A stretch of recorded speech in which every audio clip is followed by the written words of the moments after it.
La emisión está comenzando. Todos los asistentes están en modo de solo escucha. Alors, bonjour tout le monde. Donc, bienvenue à tous pour le premier webinaire de secours en ligne de 4 semaines qui va se dérouler, qui commence aujourd'hui, donc le premier webinaire, et qui va se dérouler jusqu'au 27 novembre avec une introduction sur la résilience pour le développement. La deuxième partie de ce cours va se faire du 23 janvier au 13 février 2018. Alors, avant de vous présenter les orateurs aujourd'hui, je voudrais rappeler à tous les participants que les leçons en ligne sont obligatoires afin d'obtenir le certificat de ce cours en ligne. Donc, de plus, vous êtes invités aussi à participer aux discussions écrites en ligne ainsi que les travaux individuels qui sont sur le cours, sur la page du cours en ligne. Donc, dans ces webinaires hebdomadaires, nous aurons une présentation entre 15 et 30 minutes qui sera suivie de discussions.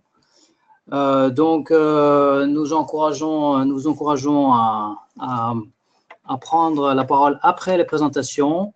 Pour les discussions, vous pouvez lever la main.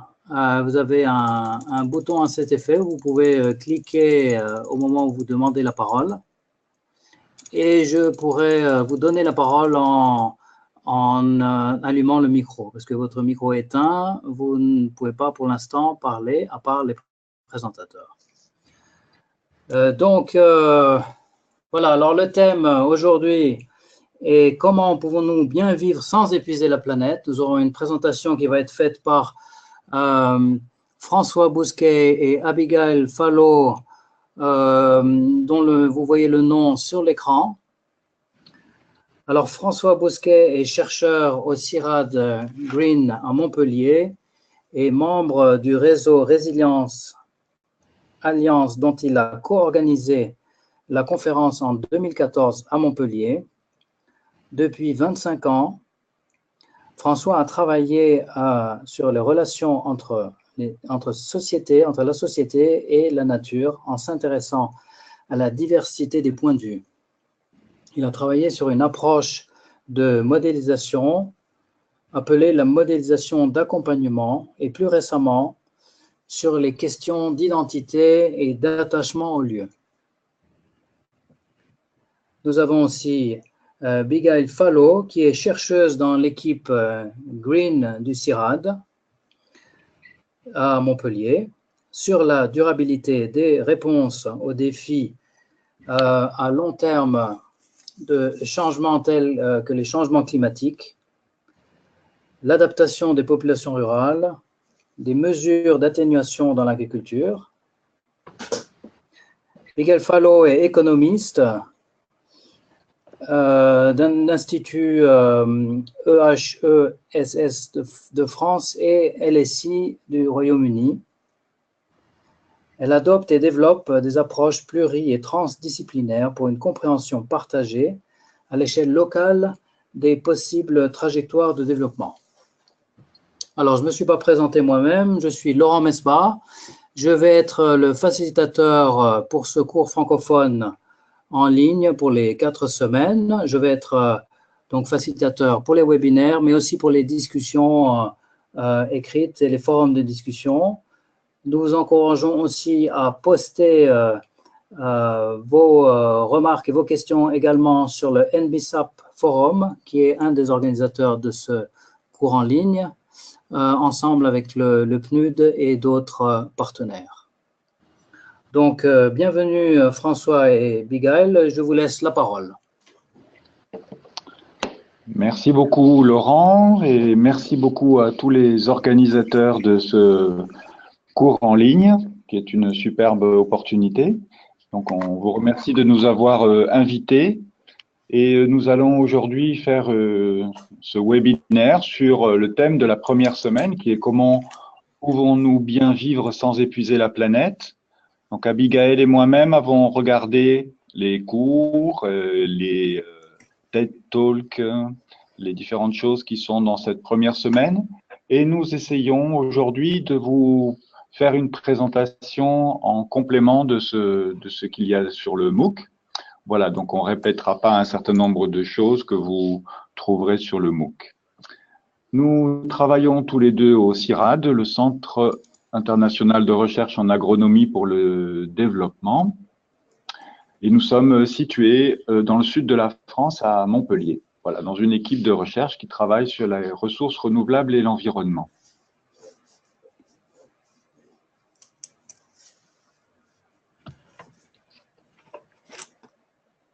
Je voudrais aller à la diapositive suivante. Voilà. Voilà. Nous sommes dans cette unité de recherche. Nous avons notre lien à la résilience établi depuis longtemps, puisque nous faisons partie d'un grand réseau qui s'appelle l'Alliance pour la résilience, qui avait été fondé par Buzz Holling, l'écologue. Et depuis longtemps, nous travaillons avec ces personnes-là, et en particulier le Stockholm Resilience Center. Et nous avons travaillé, comme le disait Laurent en introduction, pendant longtemps sur une forme de modélisation participative qui met ensemble les personnes pour envisager des scénarios de développement pour le futur. Et nous avons organisé la conférence de 2014 de ce réseau que nous avions choisi d'orienter sur la question du développement, justement. Donc, le thème entier de la conférence, qui avait rassemblé 1000 personnes, était résilience et développement, et la mobilisation pour la transformation. Vous trouverez 2 sites web à ce sujet-là qui sont indiqués sur la diapositive, ainsi qu'un article de synthèse qui fait un peu le point sur ce qui s'est dit pendant cette conférence. Et nous allons tirer des éléments de cette conférence pendant la présentation d'aujourd'hui. Voilà, ça c'est un peu ce que je voulais présenter. Abigail, peut-être tu veux... Oui, bonjour. Notre expérience est aussi constituée de notre pratique, le recours aux outils de l'évaluation de la résilience, notamment le profil historique et la cascade de seuil, dont on parlera dans les semaines suivantes, dans différents projets sur l'adaptation au changement climatique et sur la sécurité alimentaire. Donc, on tire un petit peu aussi les leçons de cette pratique pour éclairer notre compréhension de ce qu'est la résilience. Voilà, donc si tout va bien, vous nous retrouverez en 4e semaine. Aujourd'hui, nous faisons le webinaire d'introduction. Vous nous retrouverez en 4e semaine où nous vous parlerons très précisément de ce que nous faisons, nous, dans le thème de l'évaluation de la résilience, comment on s'en sert sur le terrain. Mais pour l'instant, aujourd'hui, nous démarrons sur cette idée de nourrir la planète et d'anthropocène. Alors, ce qu'il est important de comprendre, c'est que nous travaillons sur le socio-écosystème, ou comme le dit Karl Folke, le système social et écologique. Donc, c'est cette idée que vous trouverez dans le MOOC, qui c'est bien mieux expliqué, et bien plus en détail, d'anthropocène, c'est-à-dire un monde dans lequel l'action de l'homme est vécue comme une force qui dirige et qui fait évoluer l'ensemble du système socio-écologique Terre. C'est basé sur une idée très forte que les seuils qui permettent potentiellement la survie de notre planète, les seuils ont été dépassés ou menacent de l'être. Donc là, vous retrouverez dans les travaux de Stephen et en particulier de Johan Rockström sur les limites de la planète, cette idée de seuils qui ont été dépassés. Et donc, bon, si les seuils ont été dépassés, qu'est-ce qu'on peut faire? Donc, il y a quand même des choses à faire. Et donc, il y a tout un travail sur ce qu'on appelle l'intendance. L'intendance étant en français la traduction du terme stewardship, qui est utilisé dans le monde anglo-saxon. Donc, comment va-t-on s'occuper de cette planète? Qu'est-ce qu'on peut faire? Et sur les questions d'innovation, qu'est-ce qu'on peut inventer pour que pour ne pas dépasser ces seuils, et si on a dépassé ces seuils, pour pouvoir faire en sorte d'avoir quand même une planète vivable.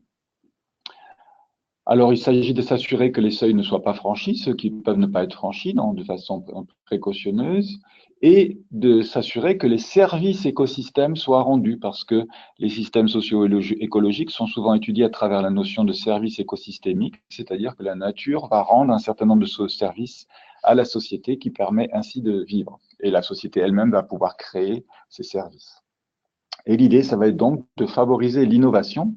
Mais l'innovation, attention, ce n'est pas que de la technique, des nouvelles machines, des nouvelles méthodes, des nouveaux protocoles, ça peut être aussi de l'innovation organisationnelle, c'est-à-dire que les sociétés vont s'organiser de façon différente ou bien renforcer les bons côtés de l'organisation actuelle pour pouvoir éviter de détruire la planète et de nous détruire nous-mêmes en même temps. Alors, pourquoi parlons-nous d'anthropocène et de résilience? Le cours sur la résilience. La résilience a une longue histoire. Ici, on ne va pas refaire l'histoire. Vous trouverez des très bons articles à ce sujet-là. Mais vous voyez, on a parlé de seuil, de franchir des seuils, d'approcher des seuils. Et ça, c'est un héritage. C'est toute une réflexion qui vient du monde de la résilience, qui vient d'un champ scientifique qui s'appelle la dynamique des systèmes. D'ailleurs, on appelle ça un système social et écologique. C'est-à-dire qu'il va y avoir un système qui va avoir des trajectoires et ce système peut être dans différents états. Ça, c'est le principe de la dynamique des systèmes. Donc, on peut avoir un lac pollué ou non pollué, on peut avoir une forêt faite de certaines espèces d'arbres ou avec d'autres assemblages d'arbres. Voilà, donc un système social et écologique peut être dans différents états. Et la dynamique des systèmes va s'intéresser à savoir, eh bien, quand est-ce qu'on passe d'un état à un autre. Donc, les premiers travaux étaient faits, par exemple, sur les forêts, comment ça passe en savane, ou comment les savanes peuvent redevenir des forêts. On parle beaucoup aussi, vous entendrez beaucoup dans les recherches sur l'anthropocène et la résilience, sur les récifs de corail, donc qui sont dans un certain état au niveau mondial. Et puis, à force de polluer, à force d'un certain nombre de choses, ils changent d'état et ils ne peuvent plus revenir à leur état précédent. Voilà. Donc, c'est cette question, pourquoi c'est intéressant de regarder les seuils, c'est penser la réflexion en termes de seuil, qu'est-ce qui fait le passage entre un état et un autre, entre un lac pollué et dans lequel il n'y a plus le moindre poisson et un lac dans lequel on peut encore pêcher des poissons. Donc, on va s'intéresser aux irréversibilités. Est-ce qu'une fois qu'on a franchi un seuil, on peut le passer ou on ne peut ne pas le passer? Voilà. Donc, on a pris l'exemple du lac, de la forêt, mais ce qui est intéressant aussi, c'est que des fois, il se passe des choses à un endroit, et ça c'est dans notre anthropocène, il se passe des choses à un endroit très important, et qui vont avoir un effet non pas à cet endroit-là, mais des fois ailleurs, beaucoup plus loin, ou des fois à une autre échelle. Donc, les chercheurs de la résilience ont sorti un concept qui s'appelle la panarchie, que vous trouverez dans des livres, mais dont je peux vous donner un exemple ici, c'est cette idée de travailler à plusieurs niveaux. Si vous prenez par exemple les accidents nucléaires, donc c'est bien dans la théorie des résiliences, il y a une perturbation forte qui arrive, donc un accident nucléaire comme Tchernobyl, qui se passe. Et qu'est-ce qu'on observe? C'est que quelques années après, assez rapidement, le système d'énergie soviétique est revenu à l'identique, c'est-à-dire continue à travailler avec des centrales nucléaires. Mais Mikhail Gorbatchev avait dit à une certaine époque que l'accident de Tchernobyl avait sans doute été complètement décisif pour la chute du communisme, pour la chute de l'URSS. Voilà, donc vous voyez un événement qui se passe à un endroit, l'endroit peut être résilient, le système nucléaire soviétique a été résilient, mais le système soviétique est tombé. De la même façon, reprenons la catastrophe de Fukushima, eh bien, on s'aperçoit que le système nucléaire japonais a perduré, c'est-à-dire après avoir s'être posé la question, ils sont quand même repartis dans un système nucléaire. Mais Fukushima, à l'autre bout du monde, dans un endroit qui n'a pas été touché, en Allemagne par exemple, a causé des décisions très importantes où là, le système nucléaire a été, non pas abandonné, mais en tout cas, on a décidé de le quitter. Voilà, donc des perturbations peuvent faire passer des seuils sur l'objet lui-même ou bien sur d'autres endroits ou sur d'autres niveaux. Alors, nous tirons de notre discussion sur l'anthropocène et ce système mondial, le système socio-écologique mondial, global, on dit en anglais, vraiment des réflexions intéressantes. Ce qui est intéressant, c'est qu'il est discuté. Et vous trouverez pendant la conférence 2014 que nous avons organisée à Montpellier, un exposé de Johan Rockström et Melissa Lich, très intéressant, où Johan Rockström expose les notions d'anthropocène, et Melissa Lich, dans une attitude complémentaire, met l'accent sur le côté social. Et elle dit la chose suivante, donc vous avez le lien pour le voir, elle dit la chose suivante, elle dit que cette idée de limite de la planète dont on vient de parler, qui est issue de la dynamique des systèmes, c'est un récit, les Anglais parlent de narrative, c'est un récit performant qui va permettre de faire des choses et légitimer une action, c'est-à-dire que ça va nous permettre de nous mobiliser et de faire des choses pour ne pas dépasser ces limites de la planète. Mais souligne-t-elle, attention, le risque est celle de légitimer une gouvernance de la résilience internationale, supranationale, ou favoriser des mesures autoritaires et intenables socialement. Donc, elle introduit l'idée de dire, attention, oui, on peut travailler à ces limites écologiques qui font que nous survivons ou nous ne survivrons pas, mais il faut aussi s'intéresser à des questions sociales. Et elle pose 3 questions avec les 3 D, de savoir, il faut s'interroger pour se sauver, pour ne pas dépasser. On va prendre des chemins, des termes de pathway en anglais, des adaptation pathway. Donc ces chemins-là, quels sont-ils? Il faut qu'on puisse se poser la question de comment on va faire et quel chemin on va prendre. Est-ce qu'il y a une diversité d'approches suffisante? Est-ce qu'on examine différentes façons de faire les choses ou bien alors est-ce qu'on essaie d'imposer une seule façon? Et puis il y a la question de la distribution. Quand on va prendre des mesures politiques, économiques, sociales pour ne pas franchir ces limites écologiques de la planète, eh bien ça va avoir des effets sur la richesse des uns, la richesse des autres. Comment va se passer la question de la redistribution?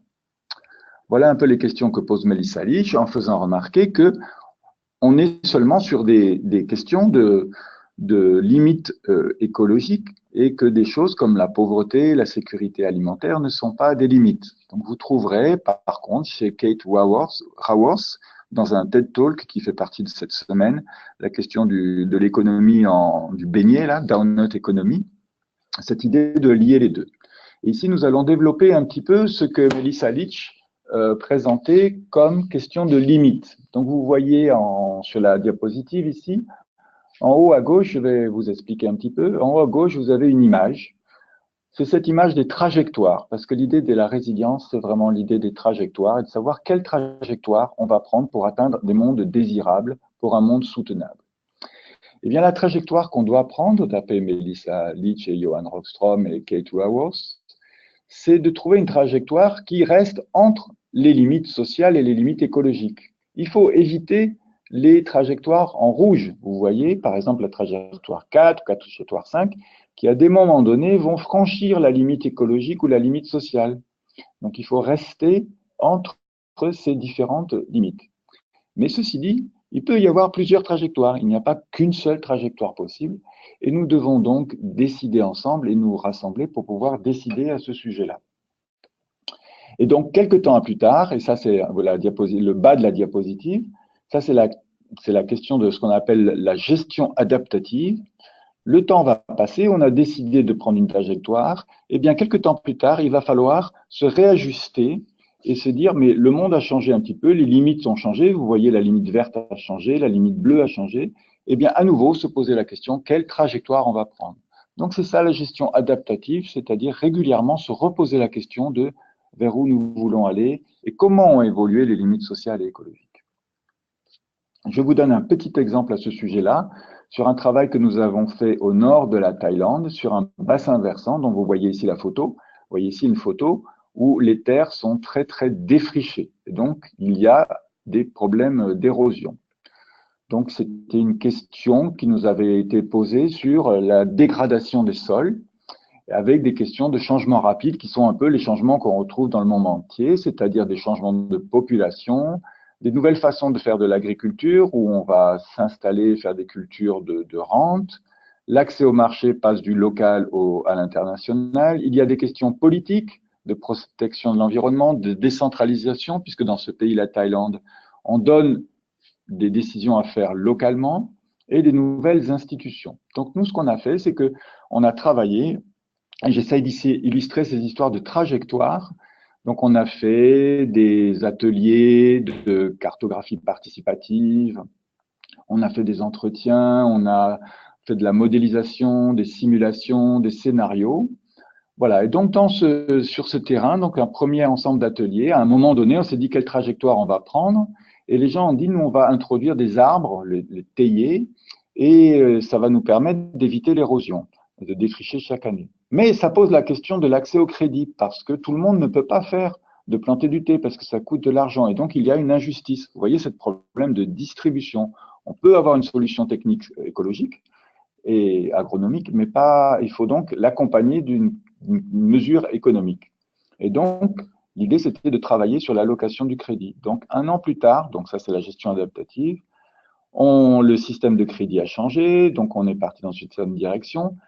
Mais du coup, il y a plus de thé, il y a plus d'arbres, mais il faut plus d'eau. Donc, question sur comment on fait pour le partage de l'eau. Donc, on fait un nouvel atelier, et à nouveau, les choses vont changer. Sauf qu'un an plus tard, on fait un atelier, et on se heurte à un problème politique, c'est-à-dire que certaines personnes ne veulent pas de grands bassins d'eau, etc.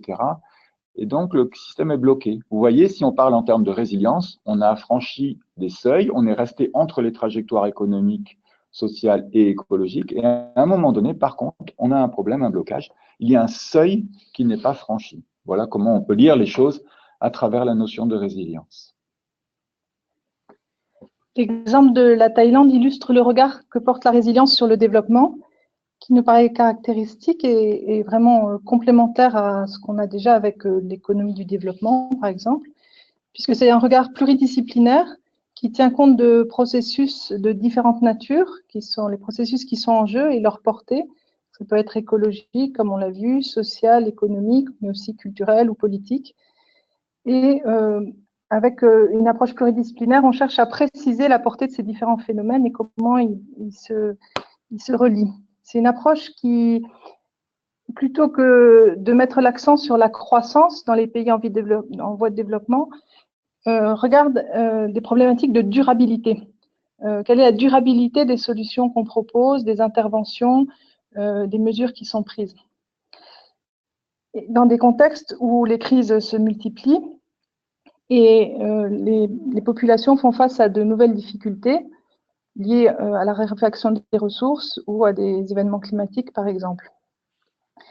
La résilience est particulièrement intéressante dans un contexte où on veut faire face à ces crises plutôt que de considérer que ce sont des événements conjoncturels et qu'il faut juste attendre que ça passe.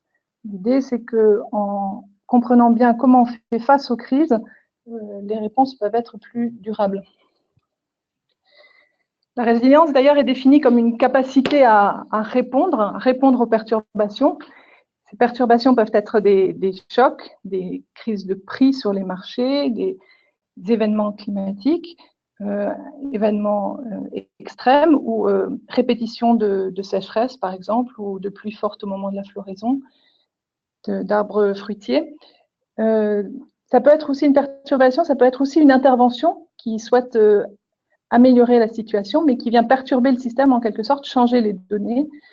Et donc, la résilience, c'est la façon dont on y répond, soit en absorbant le choc, la perturbation, et en retournant à l'équilibre. Par exemple, dans le cas d'une sécheresse, simplement, on a des rendements plus faibles cette année-là, et puis le système de production ne change pas. La perte de production est simplement encaissée. Une autre façon, c'est de s'adapter, donc de prévoir qu'en fait, ces sécheresses sont amenées à se répéter. Et dans ces cas-là, il faut voir comment changer les pratiques, économiser l'eau ou la distribuer différemment, ou encore se transformer, c'est-à-dire penser à une nouvelle organisation, à des nouvelles cultures ou à des nouveaux objectifs, par exemple dans l'utilisation des terres. Donc, la résilience couvre une gamme de réponses et la pensée sur la résilience, c'est en fait caractériser ces réponses, ces processus issus des réponses et leurs conséquences. Donc, ce qui est particulièrement intéressant du fait de cet héritage de la résilience dans de la théorie des systèmes, dynamique des systèmes, c'est de regarder comment se transmettent les perturbations, les changements, du fait de l'interaction des dynamiques à différentes échelles et de différentes natures.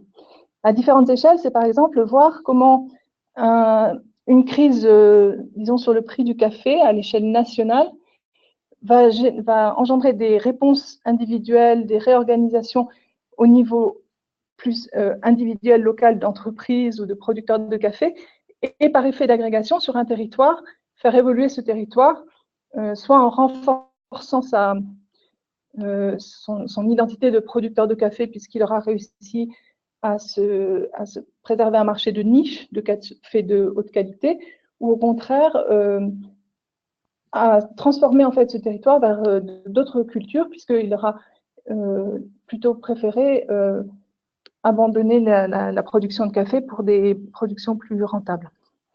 Ça peut être aussi comprendre la transmission de perturbations à travers des relais entre dynamiques de différentes natures. Par exemple, si on reprend cet exemple d'une crise du prix du café, on a d'abord un phénomène économique, une fluctuation des prix qui fait diminuer la rentabilité du café, qui fait que dans les familles où les enfants ne peuvent plus vivre de leur activité dans les champs de café, il va y avoir une migration. Les terres ne vont plus être cultivées en café, mais on va par exemple y mettre des animaux. Donc à ce phénomène économique se lie un phénomène social de migration, un phénomène écologique lié à un changement d'usage des terres et possiblement à un surpâturage des terres, qui fait que quand le prix du café augmentera à nouveau, en fait, il n'y aura plus ni les personnes pour reprendre la production, ni des terres en état d'être cultivées à nouveau, puisqu'elles seront peut-être trop compactées ou sujettes à érosion. Donc, en étudiant la transmission des perturbations, on cherche à identifier les mécanismes de transmission d'un problème, d'une adversité, ou possiblement de résorption, si on arrive justement à couper des liens entre dynamiques de différentes natures qui peuvent conduire à des catastrophes. Ça peut être aussi dans le cas d'une intervention d'aide au développement ou de protection de l'environnement, de voir quels mécanismes facilitent l'intervention et sa transmission dans le système. Et donc, situer les interventions, non pas seulement par rapport à un contexte en statique, mais vraiment par rapport à des dynamiques en cours, et donc un contexte qui évolue sans cesse.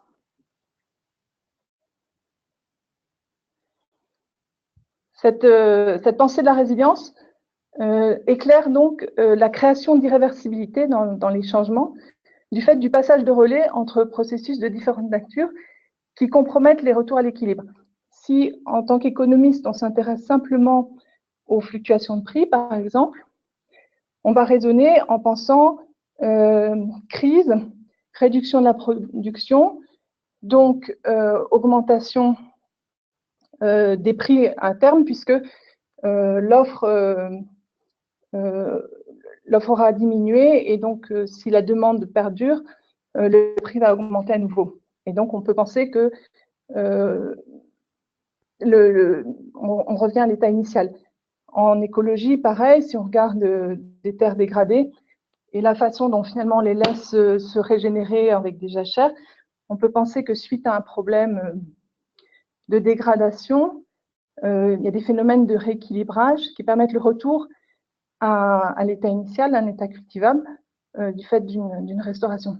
Mais si on considère ce passage de relais entre processus de différentes natures, on voit que les retours à l'équilibre sont compromis et que des changements d'usage des sols peuvent être irréversibles, comme d'autres changements.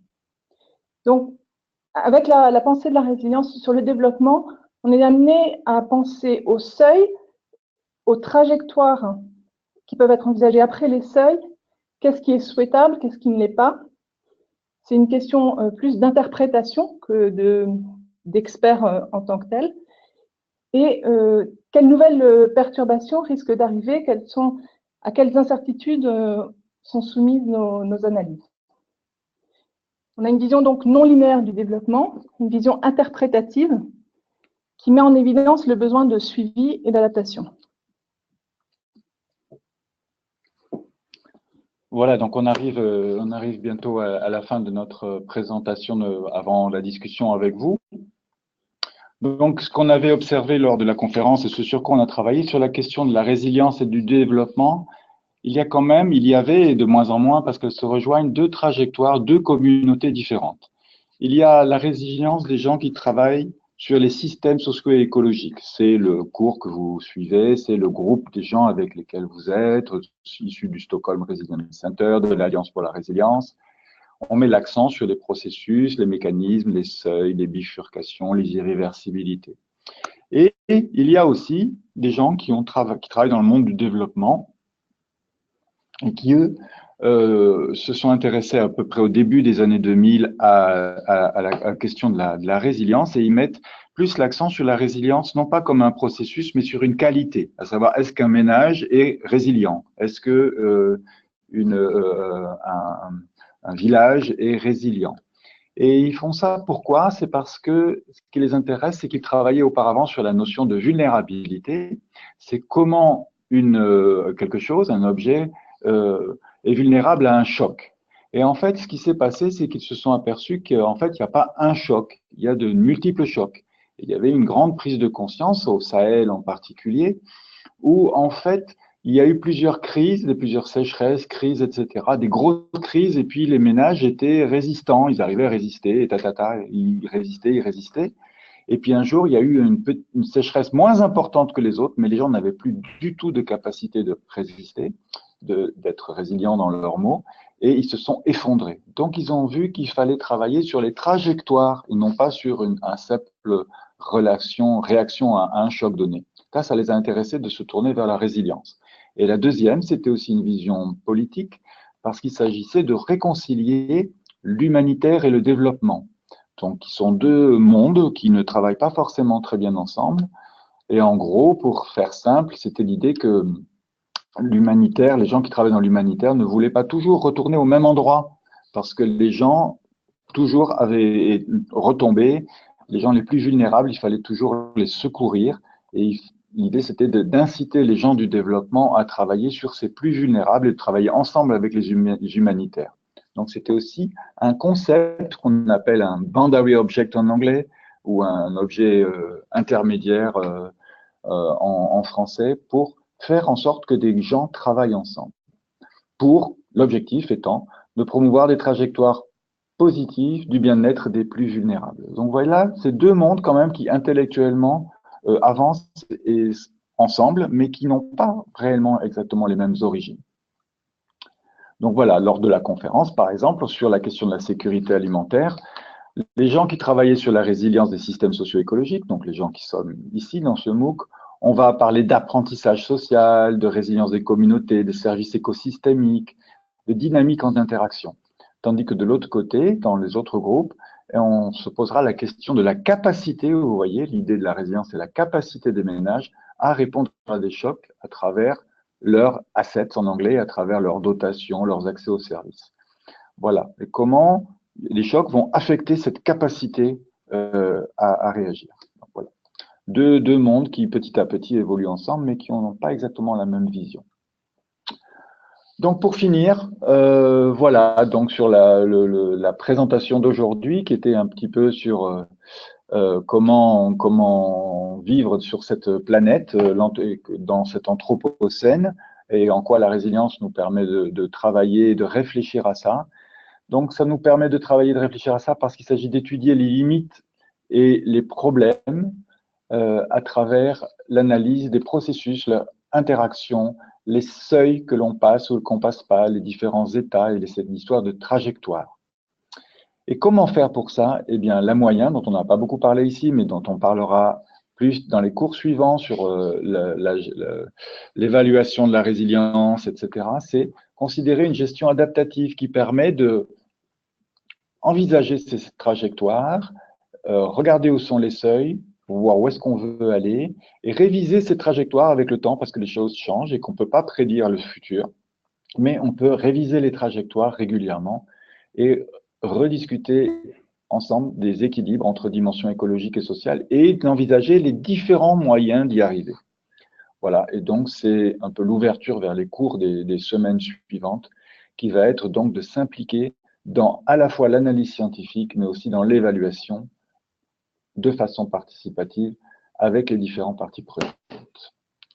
Voilà, nous vous remercions pour votre attention et nous, après cette discussion que nous allons avoir ensemble, nous nous retrouverons avec vous en 4e semaine. Merci beaucoup.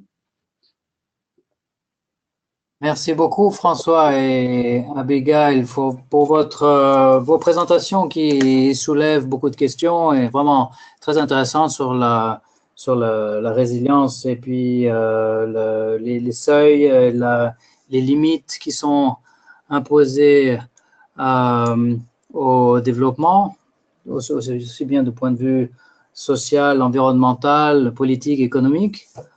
Alors, donc la parole est aux auditeurs. Je vois que nous avons 48 personnes qui ont participé en tout à ce webinaire, qui sont présents.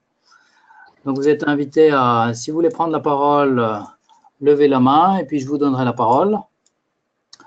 En attendant, j'aurais une question à poser, une remarque et puis une question aussi. Sur la question de la résilience, je pensais aux systèmes naturels, donc aux écosystèmes. En écologie, il est assez connu qu'un écosystème a une bien meilleure résilience lorsqu'il y a une grande diversité dans l'écosystème, diversité d'espèces.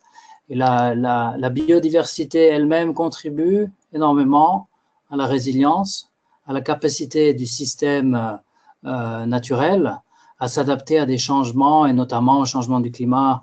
Un écosystème qui a une grande diversité va être plus capable, par exemple, à s'adapter à des fluctuations de précipitations, à s'adapter à des grandes précipitations ou des plus grandes sécheresses. Ça, c'est quand même assez connu.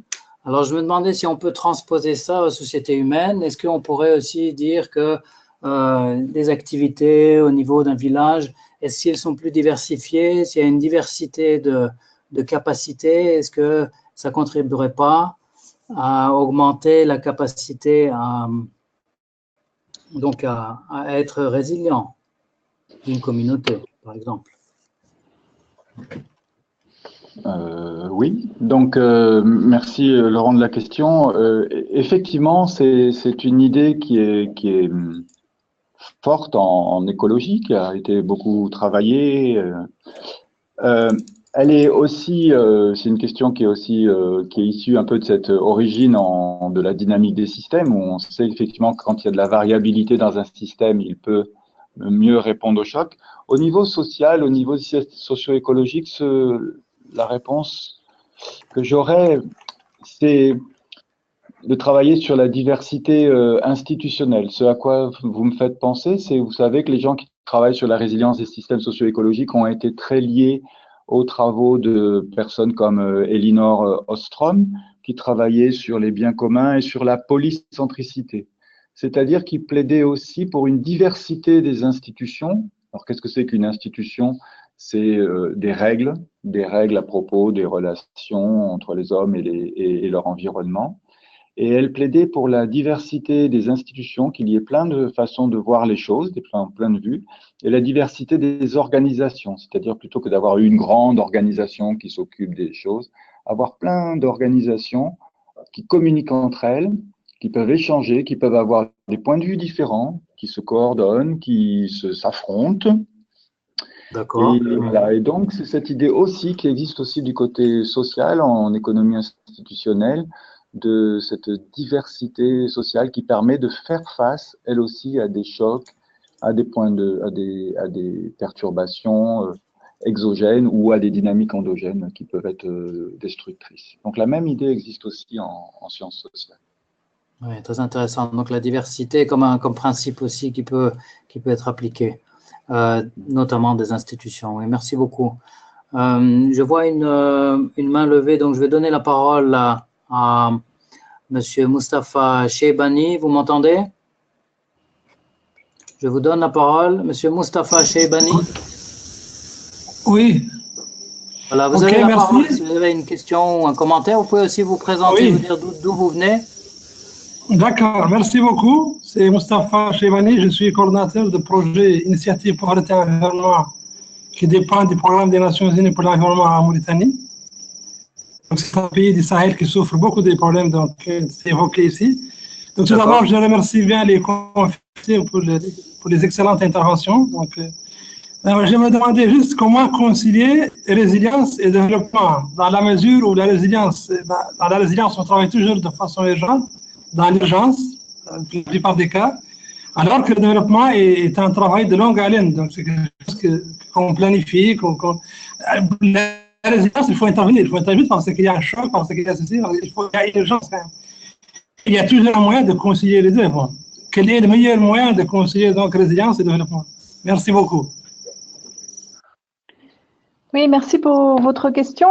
En fait, c'est vraiment l'ambition de la résilience de combiner court terme, donc l'humanitaire, et le long terme du développement, en regardant vers où on va. C'est-à-dire, on n'est pas capable de trouver dans une boule de cristal des informations précises sur les situations futures, mais par contre, en caractérisant les trajectoires, donc en regardant bien ce qui détermine la direction vers laquelle on se dirige, du coup, on a des informations sur le long terme, sur les conséquences à long terme de nos décisions d'aujourd'hui. Donc, la résilience, en mettant l'accent sur les dynamiques, sur les trajectoires qui en résultent, prétend considérer le long terme. Voilà, moi j'aurais un peu la même chose à dire. C'était vraiment votre discussion par rapport à l'urgence. Oui. Pour dire la même chose qu'Abigail avec d'autres mots.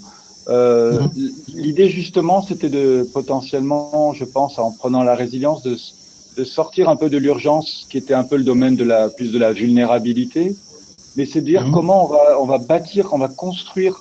Les gens du développement aiment bien cette notion de bâtir, de construire de la résilience, c'est-à-dire de donner la capacité à faire face à des chocs qu'on ne connaît pas encore. Ça, c'est aussi un des éléments. On ne connaît pas encore, on ne sait pas ce qui va se passer demain, mais se donner la capacité de répondre à des chocs qui viendront dans le futur, soit par des mesures économiques, soit par des mesures d'organisation, de solidarité.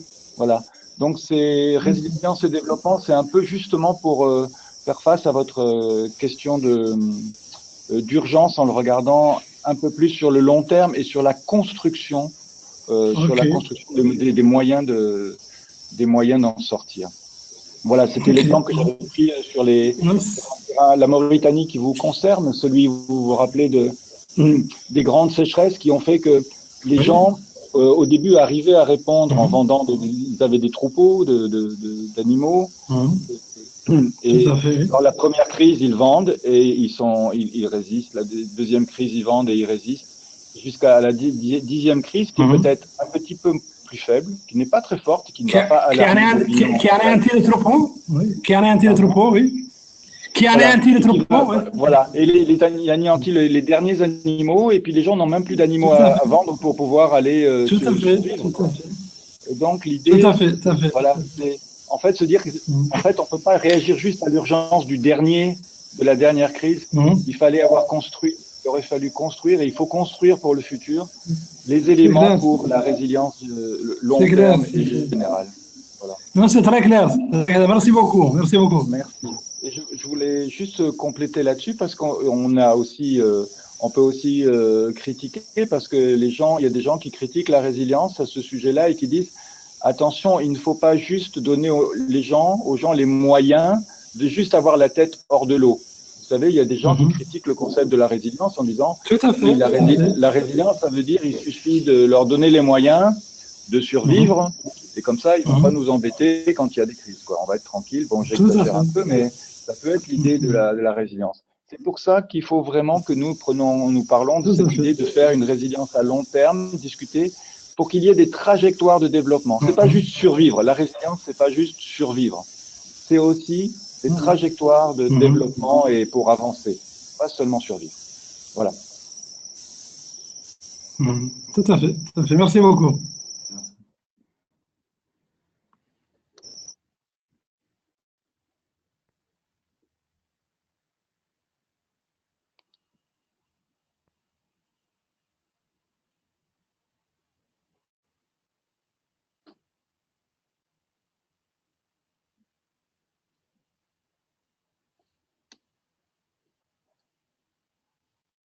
Voilà, vous m'entendez là? Oui. Alors, donc une question qui a été posée par écrit. Est-ce que la résilience n'a pas comme principale base les ménages et donc c'est plutôt une action d'autodéveloppement?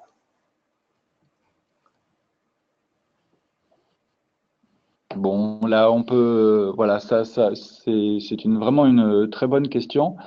L'avant-dernière diapositive ou quelque chose comme ça, on a parlé un petit peu de ça, c'est qu'il y a deux façons de voir la résilience. Et dans le monde du développement, ça a été beaucoup axé, c'est la diapositive 16, où je vais la montrer d'ailleurs. Vous voyez toujours les diapos quand on les montre? Oui, oui, on voit. Vous voyez toujours l'écran, n'est-ce pas? Voilà, cette diapositive-là, pour vous dire qu'il y a deux façons de voir les choses. Il y a le monde du développement qui, effectivement, voit beaucoup la résilience comme la capacité. C'est un peu issu des théories de la résilience qui viennent de la psychologie. Vous savez, les gens qui ont subi un grand malheur, comment ils arrivent à survivre et se remettre de ça. Donc, c'est un peu cette idée, cette capacité à répondre, cette capacité à survivre. Et donc, il y a tout un champ de travail sur l'économie des ménages. Dans le monde du développement, c'est une ancienne tradition. Et donc, la tournée avec en particulier aussi tout le travail qui vient de Amartya Sen et tout le travail sur les capacités, cette capacité à être résilient, à se retrouver et à reprendre le chemin, tout en étant un petit peu différent, mais à survivre. Et donc, ce qui est intéressant, c'est vraiment pourquoi aujourd'hui la résilience des systèmes socio-écologiques vient prendre part au débat et donc va essayer de dire il faut dépasser cette notion de capacité des ménages, mais il faut aussi prendre en compte les relations avec l'environnement et le système socio-écologique dans son ensemble. C'est-à-dire que ces ménages, ils sont aussi pris dans un environnement où lorsque ils n'ont pas plus d'animaux à vendre ou ils n'ont pas de culture à faire, ils peuvent se tourner vers des aliments qu'on va trouver dans la nature, se servir donc de ces fameux services écosystémiques. Ils vont être organisés à gérer des espaces en commun avec d'autres, etc., et qui permettent le renouvellement des ressources en commun, des common pool resources. Et donc, il y a cette ouverture vers le système socio-écologique. Donc, voilà un peu ce qui est en train de se passer et ce qu'apporte potentiellement ce cours sur résilience des systèmes socio-écologiques. C'est de ne pas regarder seulement la capacité des gens. Merci beaucoup. Je vais donner la parole à Yacouba Oumarou. Vous m'entendez, Yacouba? Vous avez la parole. Bonjour. Vous pouvez vous présenter, dire d'où vous venez. Oui, je suis Yacouba Oumarou. Je suis au Cameroun, à Maroua précisément.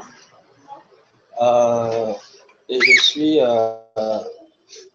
disons, en thèse. Je travaille sur les perturbations pluviométriques dans les systèmes de culture à sauvegarde répliquée. Je ne sais pas si vous me suivez. Oui, oui, j'entends bien. Nous entendons. D'accord, d'accord. Ok. Alors, là, je vous remercie pour votre présentation qui est vraiment très intéressante pour moi. Là, je suis en train de me poser une question par rapport à la résilience dans les pays en développement. Nous vivons ici des phénomènes de sécheresse, nous vivons ici des phénomènes, n'est-ce pas, des attaques de Boko Haram. Parlant de sécheresse, quand il y a ce genre de choc-là, ce que le gouvernement fait, c'est de donner en fait l'alimentation à travers les ONG aux populations qui sont sous le choc. est-ce que ça, c'est vraiment bâtir une résilience? Parce que là, comme vous le disiez tout à l'heure, ce n'est pas juste faire sortir la tête de l'eau. Est-ce que ça, c'est vraiment bâtir une résilience dans la vie des communautés? C'est la même chose du côté des déplacés de Boko Haram et autres, où il y a des programmes alimentaires, n'est-ce pas, qui sont mis en place. On donne des kits alimentaires par mois aux populations. Est-ce que ça, c'est vraiment bâtir de la résilience dans la vie de ces communautés? Est-ce qu'il n'y a pas autre chose à faire? Ils viennent sous ce prisme en fait, bâtir la résilience des populations. On se rend compte que c'est juste les aider, mais il n'y a pas de programme qui leur permette de véritablement à se prendre en charge par la suite. C'est un peu son préoccupation. Merci pour votre question, qui est une très bonne question. Et je pense que la réponse mérite des études parce que c'est difficile de répondre d'emblée. Ça va dépendre, par exemple, d'où vient cette aide alimentaire et à est-ce qu'elle a été produite, par exemple, dans un autre endroit du pays et qu'elle donne l'occasion, en fait, elle donne un dynamisme agricole? Est-ce qu'elle elle permet aux gens non seulement de survivre, mais aussi de reprendre des activités économique? Est-ce que l'alternative, c'est pas d'aider à ce que la production agricole reprenne localement? En fait, la résilience, comme la soutenabilité, c'est une société qui est relative, c'est-à-dire qu'on va pouvoir comparer des options et évaluer ensemble, en regardant les différents aspects de ces réponses, qu'est-ce qui nous paraît plus ou moins résilient. Ça va dépendre des différents processus qui sont activés ou pas par ces interventions d'aide d'urgence. Et si on a l'impression qu'en fait, ils vont plutôt dans des impasses où, une fois que l'aide alimentaire, par exemple, a été utilisée, il n'y a plus rien, ou au contraire, est-ce qu'elles peuvent déboucher sur la reprise d'activité, sur un nouveau dynamisme économique, par exemple, ou une reprise de la production agricole? En fait, les aides alimentaires les aides alimentaires viennent d'ailleurs, c'est souvent des riz importés, des choses qui ne sont pas forcément produites sur place. Et là, moi, je crois que ça permet juste à la population de survivre au choc, mais après, quand il y a de nouveaux chocs, la population ne peut pas se prendre en charge pour... en fait, la population n'est pas résiliente en quelque sorte. Je pense qu'on est d'accord avec vous, monsieur. En fait, on a la même analyse que vous. Je pense que si on reprend aussi un peu même la théorie de la résilience telle qu'elle avait été développée, qui est un modèle de développement qui n'est pas linéaire, peut-être que vous verrez dans les cours, à un moment donné, ou dans des documents, il y a une idée que de temps en temps, il peut y avoir des grandes transformations, il peut y avoir des grands chocs qui vont détruire le système. Là, c'est une intervention théorique que je fais. Hein. Je ne dis pas que c'est bien pour les gens de subir des grands chocs, mais il y a cette idée qu'il peut y avoir des grands chocs qui vont détruire le système. Mais ce que dit la théorie de la résilience, c'est qu'il va y avoir une reconstruction derrière. Et donc, ce qui est intéressant dans la résilience, en théorie de la résilience, c'est de savoir quels sont les éléments et quelles sont les trajectoires de reconstruction. C'est pas de juste faire survivre le système, c'est comment il se reconstruit et comment il part vers autre chose.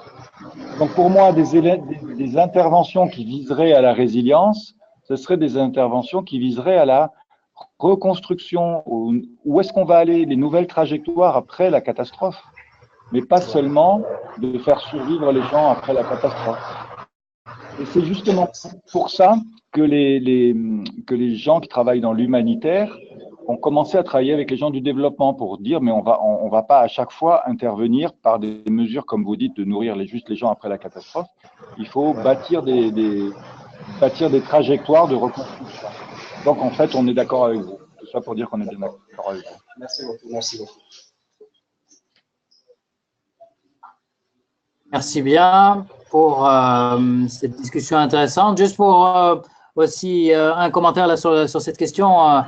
Il me semble qu'il est important aussi que la population locale prenne, disons, autant qu'elle puisse. Bien sûr, tout dépend de la taille du choc, hein, s'il est important ou pas, qu'elle puisse être le moteur du processus et que ça ne vienne pas de l'extérieur.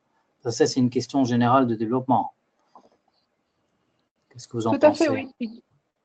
Et puis qu'elle puisse donner son point de vue sur ce qui est souhaitable et sur où voudrait aller. Si par exemple, profiter d'une certaine façon, tirer parti d'un changement pour réorienter un mode de production ou un mode de vie. Voilà, tout à fait. Si la décision est prise de manière communautaire au niveau local, elle a plus de chances d'être mise en œuvre que lorsque des décisions soient prises de l'extérieur. Absolument. L'idéal étant que ça soit à travers les différents niveaux, qui effectivement cette décision, cette expression des idées locales et de vers où les gens veulent aller, associée à un soutien régional, gouvernemental, international, pour que dans une perspective de co-gestion adaptative aux différents niveaux, on donne le plus grande chance à une trajectoire désirable. Merci beaucoup. Voilà, la personne suivante qui demande la parole est Sambo Guemo. Je vous donne la parole. Vous m'entendez, Sambo? Oui, bonjour. Bonjour. Bonjour. Bonjour. Je suis à Niamey, non? Alors? Bienvenue. Bienvenue, monsieur. Bienvenue. Bienvenue. On vous écoute. écoute. Vous m'écoutez alors? Oui. On vous entend. J'allais poser la même. J'étais en train de poser la même question que mon collègue, n'est-ce pas, du Cameroun, parce que je travaillais aussi dans 2 ans dans le lac Tchad pendant les urgences. Et je continue à y aller, n'est-ce pas? Je travaille avec l'OIM, n'est-ce pas, dans la zone. Et je voudrais ajouter à mon collègue en disant que dans les situations de crise comme nous vivons dans le bassin du lac Tchad, avec les voisins riverains comme le Cameroun, le Niger, le Nigeria et autres pays là, le passage de l'urgence au développement est souvent difficile, du fait que les phénomènes, les chocs, n'est-ce pas, reviennent toujours. Si bien que quand on réfléchit, n'est-ce pas, à passer au développement, n'est-ce pas, les situations d'urgence arrivent, qu'on est obligé de continuer à donner les vivres, à faire des distributions, des NFI, des vivres. Et bien souvent, ces activités ou ces chocs qui surviennent par étapes, sans prévision, arrivent à compromettre, n'est-ce pas, le passage aux activités de développement. Mais actuellement, je pense que, selon les évaluations, il y a des partenaires humanitaires, n'est-ce pas, des partenaires de développement qui sont là et qui mettent sur place des activités de résilience pour la reconstruction des infrastructures, pour développer les activités socio-économiques de base, les infrastructures sanitaires, éducatives et autres, qui sont donc des activités qui visent à renforcer, n'est-ce pas, l'adaptation, la transformation des communautés pour s'adapter plus tard, n'est-ce pas, aux chocs qui surviennent, n'est-ce pas, de façon intempestive.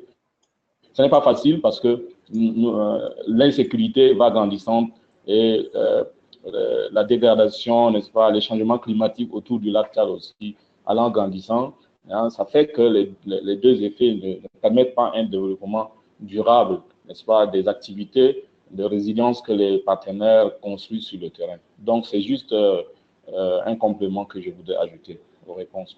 Merci. Merci, monsieur. Donc là, ce n'est pas une réponse parce que c'est une discussion avec vous parce que nous sommes bien d'accord.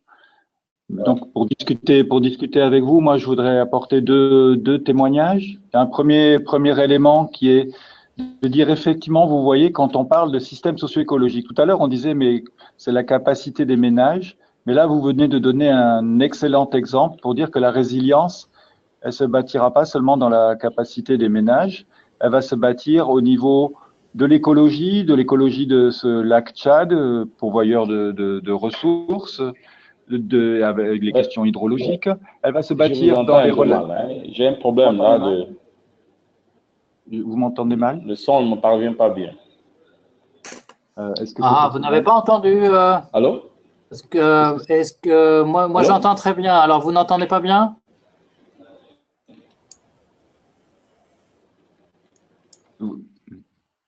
Ah Monsieur oui, bien. Sambo, on a perdu Monsieur Sambo. Apparemment. Vraiment. Sambo, le microphone est allumé. Vous entendez, Sambo, Oui. Monsieur Sambo? Je ne vous entendais pas du tout. Hein. Est-ce que vous nous entendez maintenant? Oui, maintenant ça va. Donc je vais reprendre brièvement pour dire voilà que on était tout à fait d'accord avec vous que ce que vous dites est un excellent exemple de l'intérêt de prendre le système social et écologique pour comprendre la résilience. Parce que si on prend que les ménages, vous nous avez fait la démonstration que ça ne suffit pas, qu'il faut prendre en compte l'écologie et les ressources au niveau de la région, du lac Tchad, qu'il faut prendre en compte la politique internationale entre le Tchad, le Nigeria, le Cameroun, voilà, les différentes personnes qui interviennent dans cette zone-là. Donc, on a vraiment un système social et écologique qui est important à prendre en compte pour bâtir de la résilience. Donc, vous donnez un excellent exemple. Et un deuxième témoignage, actuellement, nous étions à l'Europe, à Bruxelles, il y a quelques mois avec une collègue. Et les gens qui travaillent sur la résilience, comme je vous ai dit, en 2012, ils ont utilisé la résilience pour faire travailler ensemble les humanitaires et les gens du développement. Et aujourd'hui, ils viennent de sortir une nouvelle note de la Commission européenne pour dire qu'il faut aussi s'attaquer aux problèmes politiques internationaux. C'est-à-dire que la résilience devra couvrir aussi les questions internationales de diplomatie. Voilà, et que c'est une dimension. Et je trouve que vous avez donné un excellent exemple pour dire qu'un système social et écologique peut être à travers des frontières et que c'est là que va se jouer la résilience aussi des individus. Alors, vous parlez des questions internationales. C'est justement la raison pour laquelle, aussi une des raisons pour laquelle le PNUD soutient ce genre d'initiative et organise ce cours sur la résilience avec des participants donc du monde entier, et là notamment beaucoup de participants d'Afrique de l'Ouest. Donc là, je vais donner la parole à notre participante Nelly Kangolongo. Vous m'entendez, Nelly? Oui, je vous entends. Bienvenue, on vous écoute. Commentaire, vous venez de quel pays? Merci. Je travaille au PNUD RDC, donc dans la capitale à Kinshasa, et je m'occupe de tout ce qui concerne la planification du développement et la coordination de l'aide. Et c'est dans le cadre de la planification du développement que me vient cette question de savoir comment est-ce que la résilience pourrait concilier la préservation de l'environnement, l'exploitation minière et la lutte contre la pauvreté. Parce que dans nos appuis, nous avons en RDC une grande partie vers l'est de la RDC qui est une zone, une région minière. Et comment est-ce que, à travers la résilience, nous pouvons proposer des stratégies qui puissent à la fois préserver l'environnement, mais aussi apporter des ressources à ces populations qui vivent de l'exploitation artisanale du sous-sol de leur pays.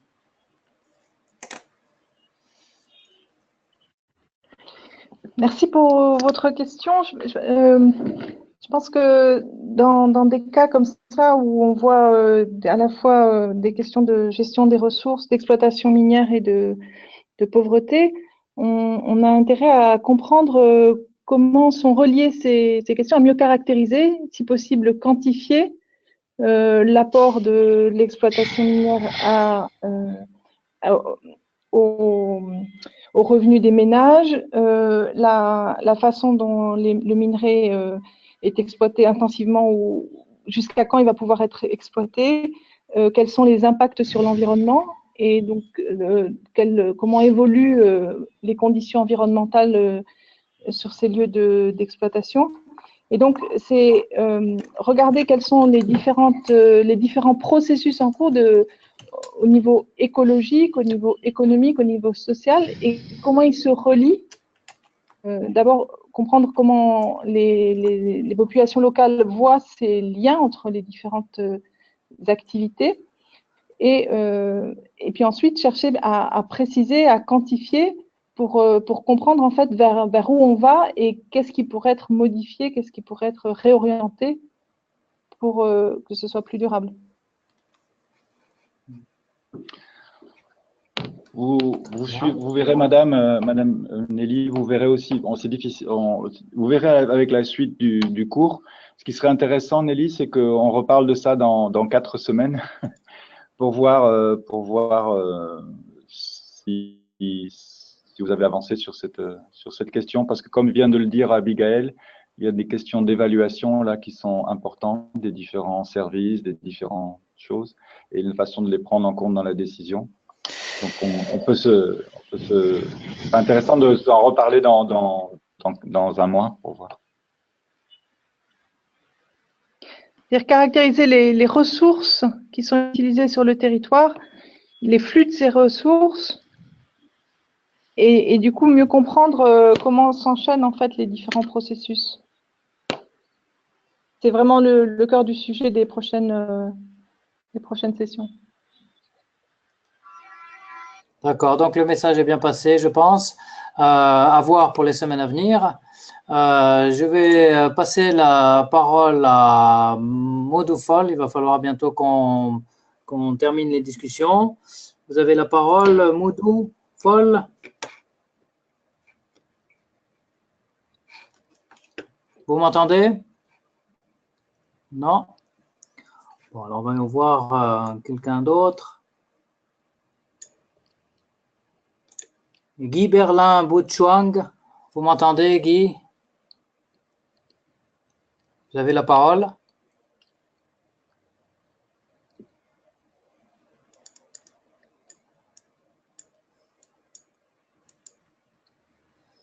Alors, une autre personne, Daniel Vidal, vous m'entendez, Daniel Vidal?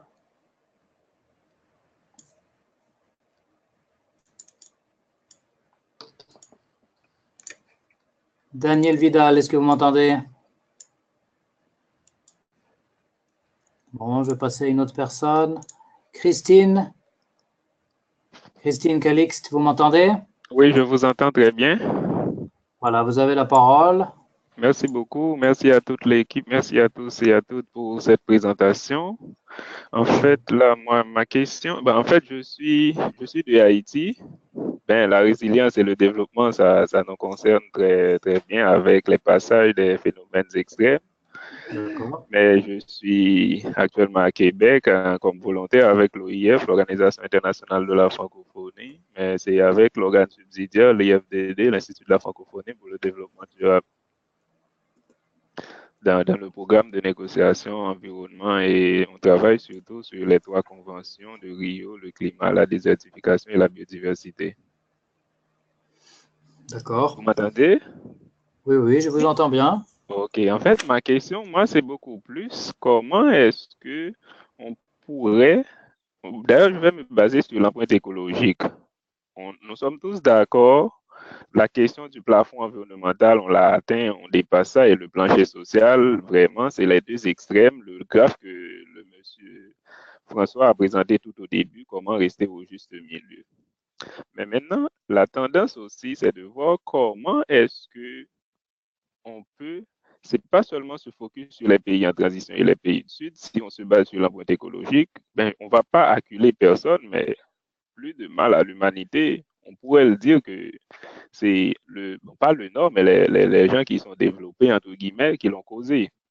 Comment on arrive à inverser cette tendance? Bon, je pense que ce webinaire, c'est vraiment l'élément important. Tout le monde y participe pour voir aussi. C'est pas focus seulement sur les pays du Sud, mais les pays du Nord en termes de changement de comportement. Moi, j'ai participé à pas mal de réflexions à l'Université Laval, à Québec, mais maintenant, c'est une nouvelle tendance. pouvoir, eux aussi, parce qu'en matière de vulnérabilité, nous sommes tous vulnérables, avec des niveaux, avec des degrés un peu différents, mais si on regarde ce qui se passe avec les phénomènes hydrométéorologiques extrêmes, c'est là, moi, ma question, résilience et développement, comment aussi on va inverser un peu la tendance dans les pays du Nord pour que ce message passe, pour essayer vraiment éviter le gaspillage, changement de comportement. Juste, je me base sur l'empreinte écologique en termes de besoins de services écosystémiques. Il y a beaucoup de gaspillage.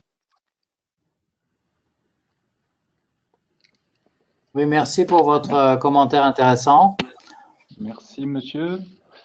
Moi, je vous remercie beaucoup pour votre question parce que je suis tout à fait d'accord avec vous. Et ce qui se passe, ce qui m'intéresse aussi, moi, personnellement, je vais vous parler personnellement, une des raisons pour laquelle je me suis intéressé à cette idée de résilience et de développement, je travaille pour un institut de recherche d'agriculture et de développement qui a tendance à travailler dans les pays du Sud en transition et développement.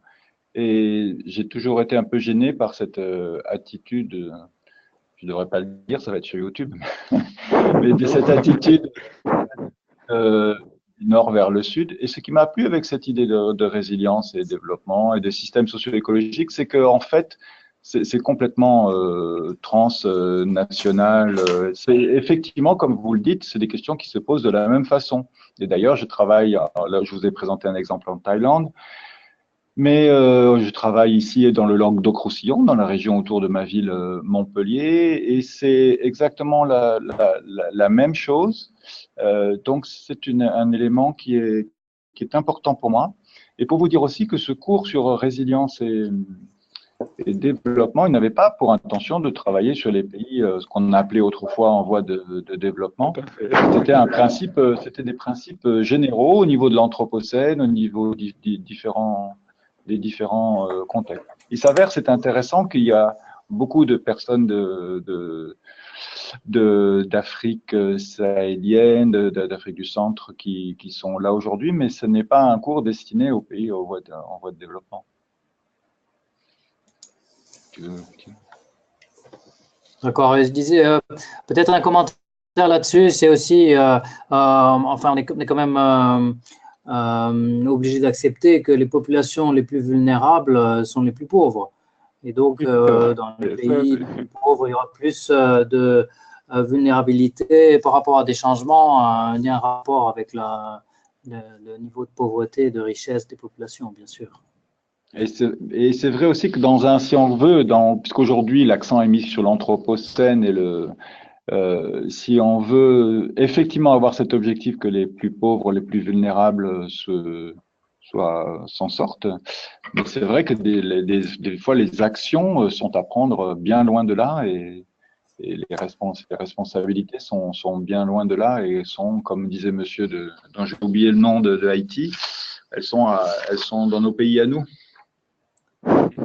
Et peut-être pour vous dire, si on prend peut-être une parole d'Ibrahim Tia, ou peut-être qui travaille au PNUD, le battement d'aile de papillon en Amazonie va avoir des incidences un peu sur l'Afrique.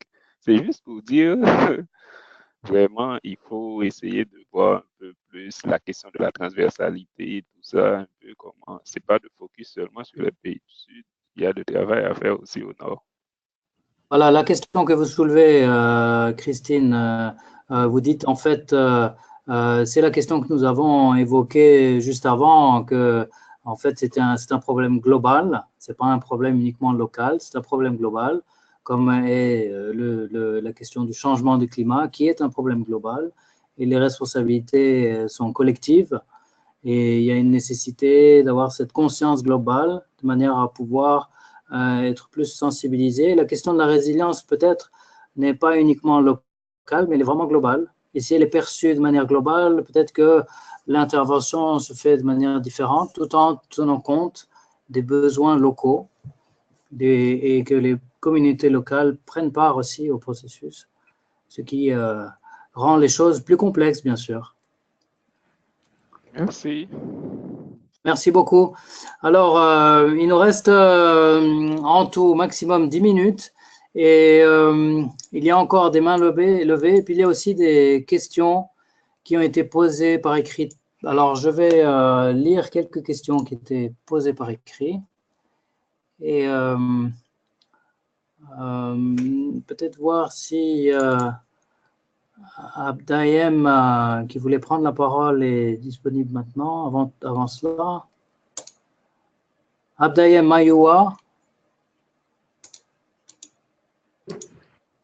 Abdaïem Mayoua, vous m'entendez? Oui, oui, je vous reçois. Voilà, vous avez la Oui, parole. c'est Adem Maaouia. Voilà, vous venez de quel pays? Je suis de la Mauritanie et bureau UNICEF. D'accord. Je travaille sur l'eau, l'hygiène et l'assainissement.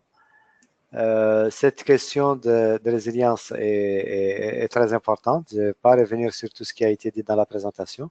Je crois qu'il y a beaucoup d'éléments importants et par ailleurs, merci pour ce cours, cette remise en place de cette thématique dont on parle beaucoup, mais qui, à mon avis, comme je l'ai écrit tantôt, est plutôt un aveu d'échec des deux communautés urgence et développement par rapport aux problématiques qu'on traite au quotidien dans des pays à contexte difficile comme par exemple la Mauritanie.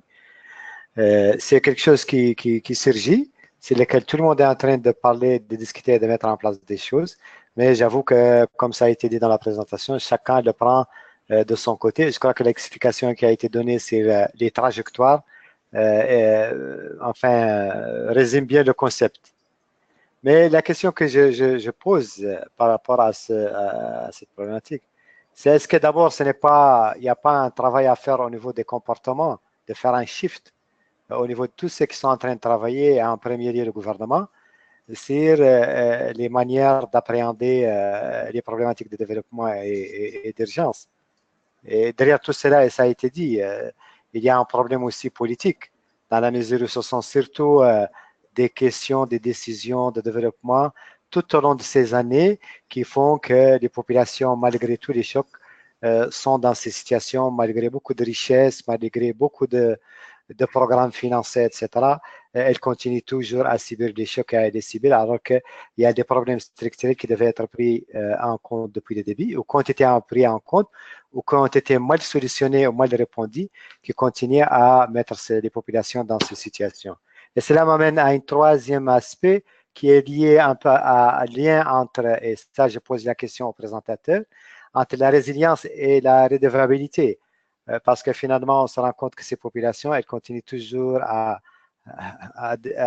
descendre plus bas, si je puis dire, dans la pauvreté, dans la malnutrition, dans tout ce qu'on peut trouver comme mot, par rapport à une situation qui aurait pu trouver des réponses dans des pays à contexte favorable, avec des richesses et des actions de développement qui ont démarré il y a quelques années de cela. Voilà, merci. Je vais commencer à répondre sur votre première question par rapport au changement de comportement. Je suis tout à fait d'accord. Je pense qu'on a tendance à faire beaucoup de diagnostics, de constats, et peut-être qu'on base ces diagnostics trop sur une compréhension de l'état des choses et pas forcément assez sur la façon dont les choses évoluent, sur les dynamiques, sur les tendances, et que c'est vraiment sur les processus en cours qu'il faut mettre l'accent pour comprendre quel genre de solution on peut trouver pour bifurquer. Et donc peut-être passer moins de temps à faire des diagnostics statiques, par exemple analyser très très finement des situations critiques, et plus regarder comment ça évolue, d'où on vient, comment on a répondu jusque-là aux crises de différentes manières, quelles sont les réponses qui ont mieux fonctionné que d'autres, vers où elles nous ont conduit, d'une part, et regarder les choses de façon plus systémique. On a tendance à se spécialiser chacun dans son travail sur ce qu'on connaît le mieux, sur quoi on est le plus compétent. Et en fait, pour comprendre des situations critiques et peut-être avec des enjeux mêlés qui sont à la fois écologiques, économiques et sociaux, et politiques, etc., il faut vraiment réussir à relier ce qu'on sait ou ce qu'on comprend au point de vue d'autres d'autres acteurs, d'autres disciplines, et avoir une vision beaucoup plus systémique des situations. Oui, je poursuis là-dessus parce que c'était la même chose que je voulais dire. Un des deux points que je voulais dire, que c'était le même. C'est qu'en fait, il ne faut pas penser vraiment la résilience comme la nouvelle solution. On voudrait présenter la résilience comme la nouvelle solution. C'est pas la nouvelle solution, ça a une base scientifique qui date des années 60, 70, 1960, 1970, et ça vient. Et c'est un peu utilisé. Je pense que l'apport ici qui est essayé d'être donné dans ce MOOC, c'est de dire, comme vient de le dire Abigail, de système social et écologique, c'est-à-dire de penser ensemble les questions sociales et écologiques, essayer de voir comment les deux peuvent avancer ensemble. Mais c'est pas ça qui va régler votre problème vos problèmes, mais c'est directement, mais ça va permettre de penser le problème de façon un petit peu plus large, comme on l'a vu sur le lac Tchad. Ça va pas résoudre le problème non plus, mais de penser le problème de façon plus large et de penser le système social et écologique. Et ensuite, la deuxième chose sur le comportement, pour vous dire que ce qui est le plus impressionnant peut-être en termes d'action, parce que vous me dites comment on fait en action, et là je vous parle de choses qu'on connaît, c'est tout un tas de mouvements locaux. En particulier, il y a un réseau de gens qui font des choses qui s'appellent des resilient cities.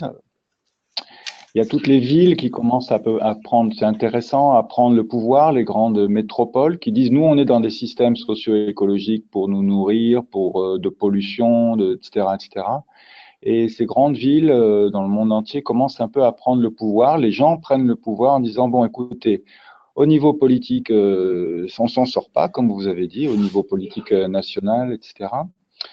Eh bien, on va faire les choses localement, enfin à l'échelle de grosses métropoles ou à l'échelle de petites villes, et on va commencer des choses. Donc, j'ai pensé à ça quand vous avez dit changement de comportement.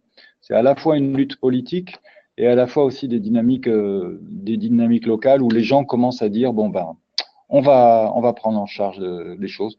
C'est facile à dire, il faut pouvoir, hein, mais c'est en tout cas des dynamiques qu'on observe dans l'idée de changer de comportement. Merci.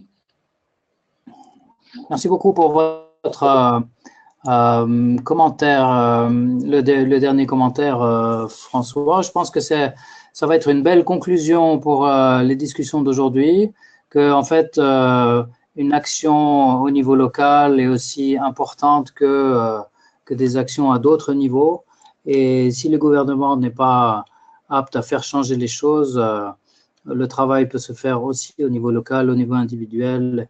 Donc, la question de résilience, finalement, est à différents niveaux. Elle peut être aussi, comme vous l'avez dit, au niveau individuel, au niveau personnel, comme on l'étudie en psychologie, mais ça peut être aussi au niveau d'une communauté, au niveau d'un pays, et finalement aussi au niveau global, au niveau mondial.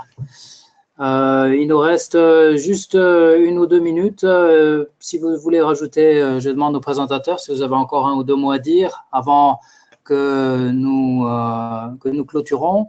Je voulais juste rappeler aux participants, à tous les participants, que nous allons regarder aussi vos questions écrites. Je peux les transmettre aux présentateurs. Si des questions n'ont pas été répondues, peut-être vous pourrez par écrit apporter quelque chose. Et sinon, de toute façon, vous avez aussi l'occasion de contribuer aux discussions par écrit, au forum, dans le cadre du cours en ligne. Et puis, donc, je souhaite à tout le monde une bonne avance de ce cours, un bon cours, profitez bien dès les 4 semaines qui viennent. Alors, je vous donne la parole au présentateur, si vous avez quelques mots à dire pour finir. Je voyais une question là sur affiché. Est-ce que les savoirs traditionnels peuvent-ils être une des solutions à une résilience avec les communautés? Je pense qu'effectivement, de prendre en compte les savoirs traditionnels et notamment de comprendre comment les populations ont répondu à des nouvelles difficultés, à des crises, c'est extrêmement utile pour comprendre les possibilités pour le futur. Et il y a tout un travail pour comprendre la portée des réponses qu'on a eues jusqu'ici au niveau local, et puis comment est-ce que ça puisse se transmettre ou pas, ou ça a été bloqué à un niveau plus régional. Donc, je trouvais que c'était une question intéressante. Voilà. Merci beaucoup. Et pour finir, vas-y. Pour finir, je trouvais que la question comment mieux vivre comment pouvons-nous bien vivre sans épuiser la planète mérite des réponses, et que ces réponses, elles sont à la fois dans l'identification, la formulation des problèmes et bien comprendre sur quoi on travaille, quel est le problème qu'on veut attaquer ensemble. Et ensuite, aussi analyser tout ce qui concerne les trajectoires, les dynamiques. Comment est-ce que, vers où on va quand on essaye de répondre aux problèmes qu'on aborde. Voilà, merci beaucoup. En tout cas, encore une fois, et qu'on est vraiment très content. En plus, c'est formidable de se retrouver dans 4 semaines parce que nous avons eu des discussions absolument passionnantes aujourd'hui. Et je suis déjà curieux de savoir si on se retrouve dans un mois après les cours que vous aurez suivis et les autres webinars, etc. D'en rediscuter avec vous dans 4 semaines.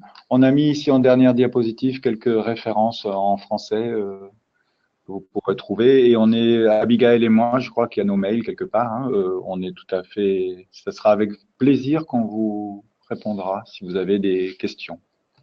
Voilà. Et bonne journée et bonne semaine. À bientôt. Merci. Au revoir.